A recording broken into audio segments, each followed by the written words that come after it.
بسم اللہ الرحمن الرحیم۔ السلام علیکم۔ وہ خوشخبری آ گئی جس کا کئی مہینوں سے انتظار تھا۔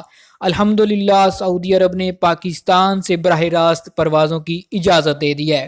سعودی وزارت داخلہ کا کہنا ہے کہ سفری پابندیوں میں شامل ممالک میں سے پاکستان سمیت مزید 6 ملکوں کے مسافروں کو براہ راست فلائٹ سے سعودی عرب آنے کی اجازت دی گئی ہے۔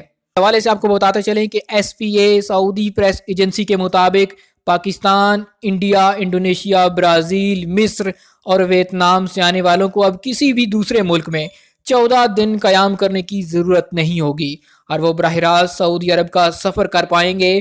تفصیلات کے مطابق سعودی وزارت داخلہ کی جانب سے جاری بیان میں مزید کہا گیا کہ کرونا کے حوالے سے احتیاطی تدابیر کے سبب پاکستان اور انڈیا سمیت کئی ایسے ممالک تھے جہاں سے ایسے مسافروں کو سعودی عرب آنے کی اجازت نہیں تھی جنہوں نے سعودی عرب میں ویکسین نہیں لگوائی تھی۔ پاکستان سمیت مذکورہ ممالک سے آنے والے مسافروں کو 1 دسمبر 2021 بروز بدھ سے براہ راست سعودی عرب آنے کی اجازت ہوگی۔ وزارت داخلہ کی جانب سے جاری بیان میں مزید کہا گیا کہ مذکورہ ممالک سے آنے والے مسافروں کو 5 دن قرنطینہ میں گزارنے ہوں گے، اس سے قطع نظر کہ انہوں نے اپنے ملک میں کرونا ویکسین لگوائی ہو۔ بیان میں مزید کہا گیا کہ تمام مسافروں کو مقررہ ضوابط کی پابندی کرنا ہوگی۔ واضح رہے کہ سعودی عرب آنے سے پہلے آپ کو 72 گھنٹے پہلے کم از کم PCR رپورٹ کروانا ہوگی، جو کہ منفی آنے پر انہیں ہی سعودی عرب آنے کی اجازت ہوگی۔ سعودی عرب آنے والے مسافروں کو 5 دن کے لیے ہوٹل قرنطینہ میں قیام کرنا ضروری ہوگا اور 5ویں دن انہیں مزید کرونا ٹیسٹ کرانا ہوگا۔ اس کی رپورٹ نیگیٹو آنے پر انہیں قرنطینہ کی پابندی سے آزاد کر دیا جائے گا۔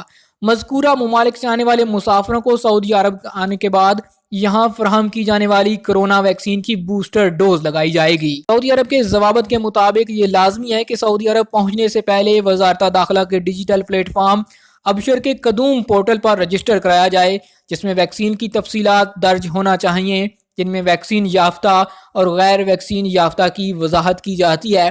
صبح انشاءاللہ دوسری ویڈیو بنا کر آپ کو اس چیز سے آگاہ کیا جائے گا کہ کس طرح آپ سعودی عرب آنے سے پہلے قدوم اپلیکیشن پر اپنی رجسٹریشن کر سکتے ہیں۔ اب تک کے لیے اتنا ہی۔ مزید خبروں اور نیوز اپڈیٹس کے لیے چینل کو سبسکرائب کیجئے، گھنٹی کا بٹن دبائیے تاکہ نئی آنے والی ویڈیوز کی نوٹیفیکیشن آپ تک پہنچ سکیں۔